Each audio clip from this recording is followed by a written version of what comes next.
Hi everyone, I'm Jojo Pingoda from grade 10 Magbanyo. Today I'll be sharing my thoughts on a topic that affects almost every student, the use of cell phones during class hours.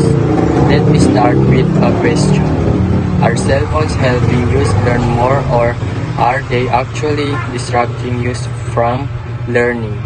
First, in my opinion, cell phones can be useful tools for learning.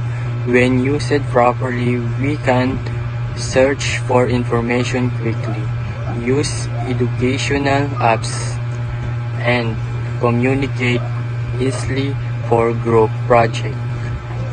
For example, when teachers allow use to our phones for research, it helps you find update information in just seconds. I believe that cell phones also teach use responsibility and self-control.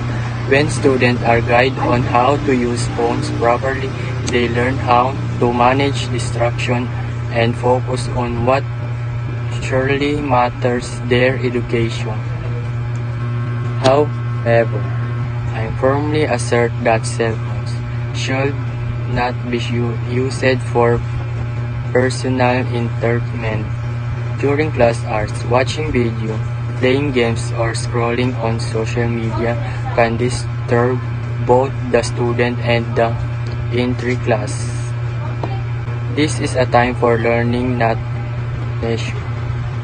Also assert that schools should set clear rules about phone use, not to limit freedom but to maintain discipline and focus. As students, we must follow these rules because they help youth grow into responsible digital citizens.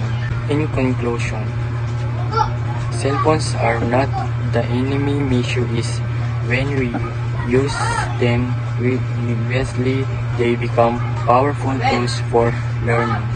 But when they only create distractions, so let's be smart, stay focused, and use technology to learn better, not less. Thank you for listening. Once again, I'm Jojo Pinguda, and this is my voice, my stand.